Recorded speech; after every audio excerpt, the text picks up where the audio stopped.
बँकेची नोटीस, कर्ज आणि घराचा लिलाव हे शब्द ऐकताच कोणाच्याही पायाखालची जमीन सरकते। याचप्रमाणे केरळमधील पालकाड इथं एका गरीब वृद्ध महिलेचं घर काही तासात लिलावात जाणार होतं।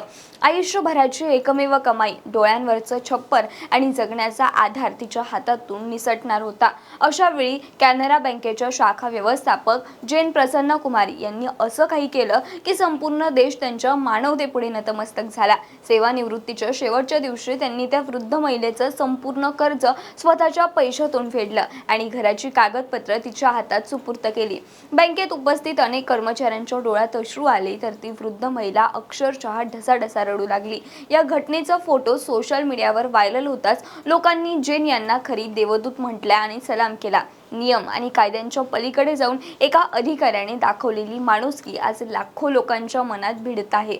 पद, पैसा आणि सत्ता यापेक्षा एखाद्याचं आयुष्य वाचवणं किती मोठं असतं हे जैन प्रसन्न कुमारी यांनी त्यांच्या एका निर्णयातून संपूर्ण जगाला दाखवून दिलंय। बाकी जैन प्रसन्न यांच्या भूमिकेविषयी तुमची काय मत आहेत कमेंटमध्ये नक्की सांगा आणि महत्त्वपूर्ण अपडेटसाठी आपल्या .com महाराष्ट्रच्या पेजला फॉलो करा आणि यूट्यूबला पाहत असाल तर सबस्क्राईब करायला विसरू नका।